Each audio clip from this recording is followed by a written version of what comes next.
زندگی میں کہہ کر چلا گیا، اور اب اس کو جو عمل میں لایا جائے گا وہ عمل میں انسان کے انتقال کے بعد لایا جائے گا۔ اب ایک تیسری چیز یہ ہوتی ہے کہ انسان کے انتقال کے بعد اس کی تجہیز کا، اس کے کفن دفن کا انتظام ہو گیا، اس کا قرضہ بھی اتار دیا گیا، اس کی وصیت جو اس نے کی تھی اس وصیت کو بھی ادا کر دیا گیا۔ اب انسان کو چاہیے کہ اب اس کے سارے مال کو اکٹھا کر لیا جائے، یہاں تک کہ ایک سوئی اور بدن پر پہنا ہوا کرتا اور پائجامہ جو لباس ہے، بعض مرتبہ ایسا ہوتا ہے کہ مرنے والے کے جو کپڑے ہوتے ہیں ان کپڑوں کو بغیر کسی کی اجازت کے اسی طرح سے اللہ کے راستے میں دے دیا جاتا ہے۔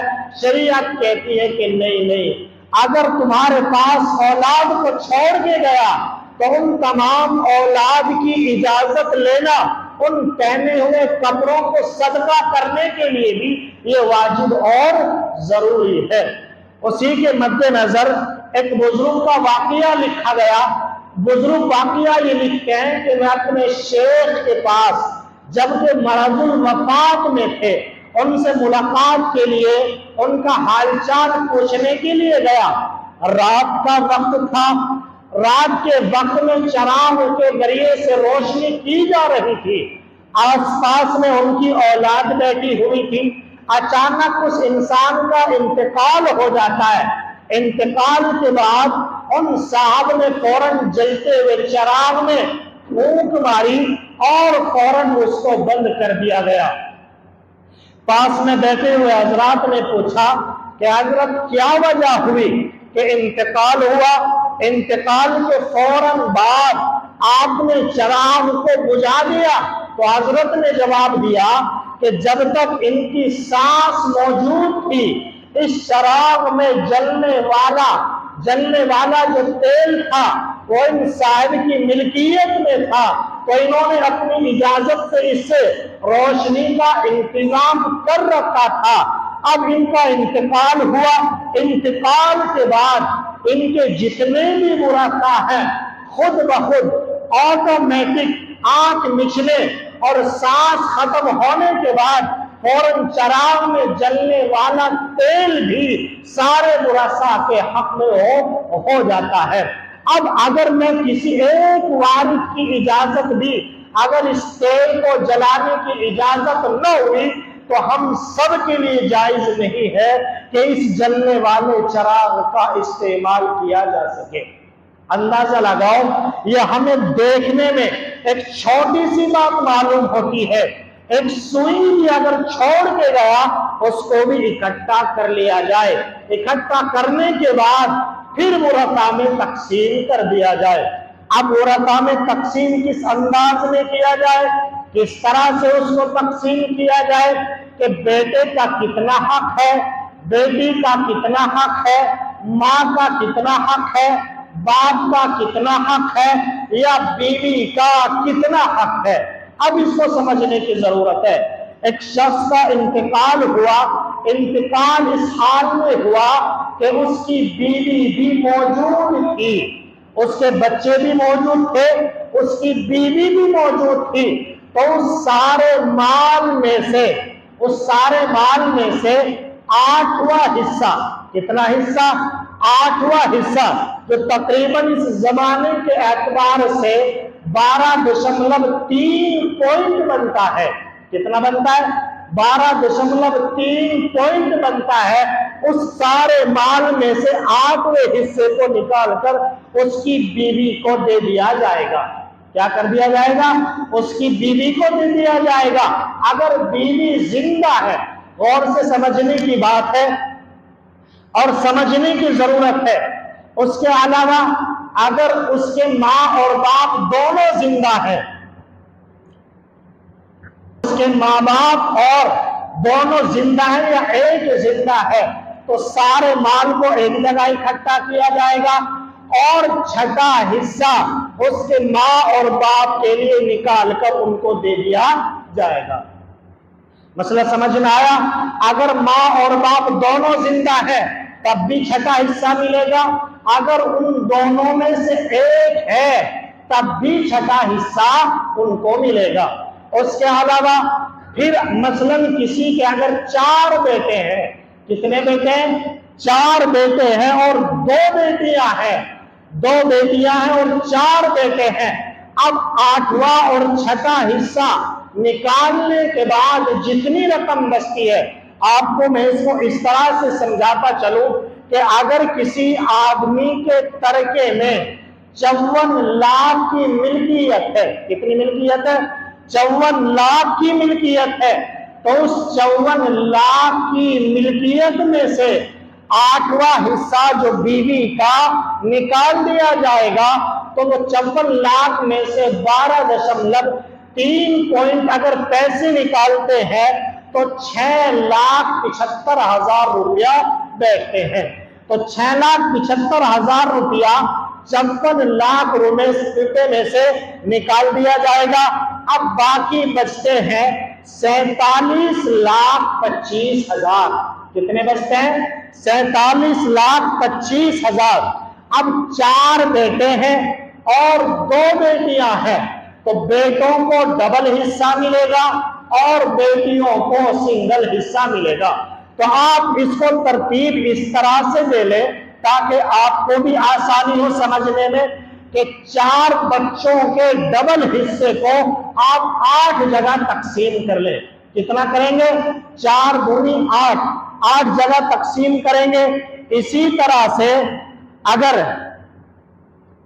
3 بہنیں اور 4 بیٹے اگر اس کے ہیں تو 3 اور 8 یہ کتنے بنتے ہیں؟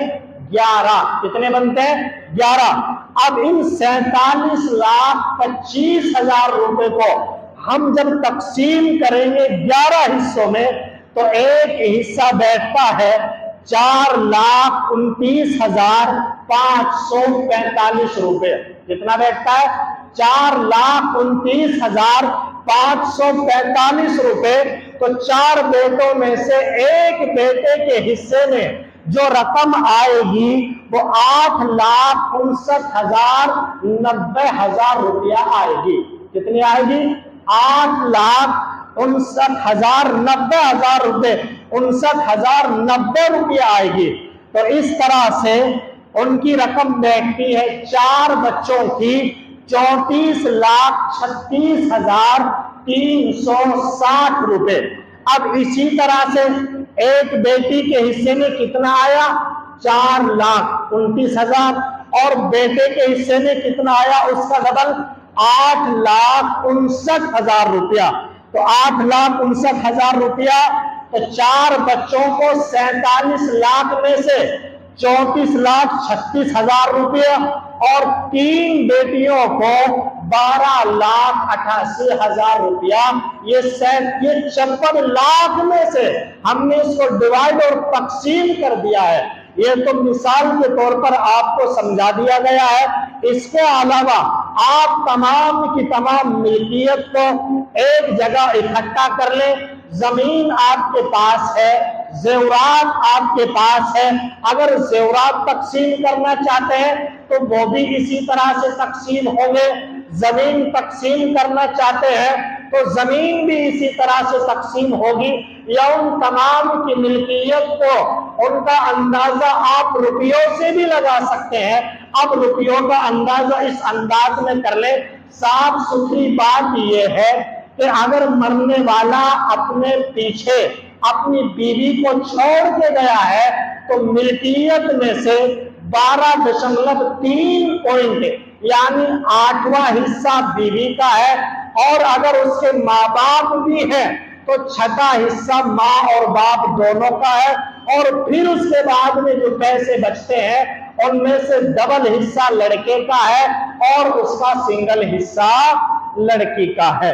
اس کے علاوہ آپ کے پاس اگر یہ لمبی تفصیل ہے کہ پھوپھوں کا بھی کیا حصہ ہے، یا پھوپھوں کو کس صورت میں ملے گا، پوتے کو کس صورت میں ملے گا، پوتی کو کس صورت میں ملے گا، یہ مسائل کی لمبی تفصیل ہے۔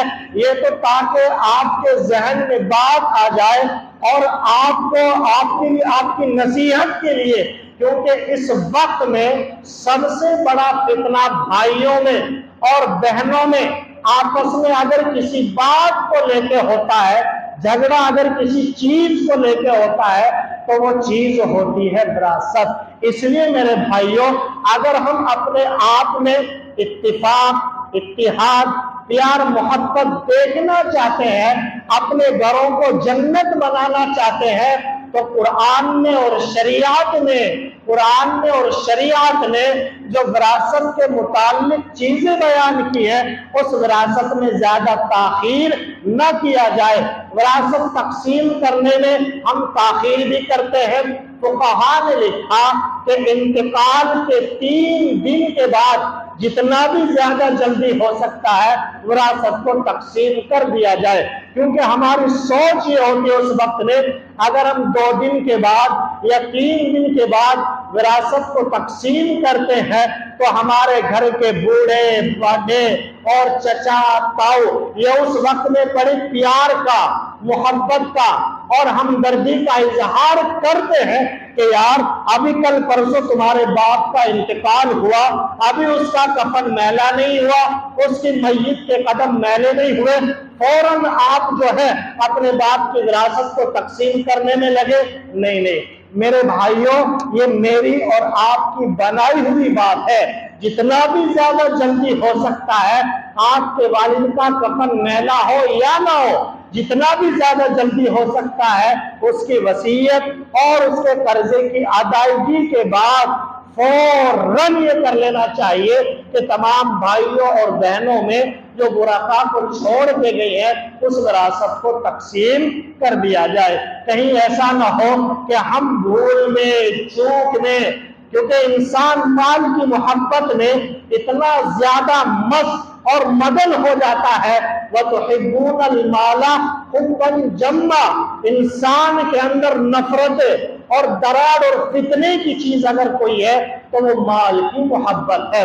اس لیے اگر چونکہ انتقال ہوا ہوتا ہے گرم جوش اور خون میں تو انسان کر دیتا ہے، لیکن جیسے دن گزرتے ہیں مال ایک آدمی کے حصے میں رہ جاتا ہے اور پھر کو اس کے بعد زیادہ دن کے بعد کسی کی ملکیت سے مال کو نکالنا یہ بڑا مشکل ہو جاتا ہے۔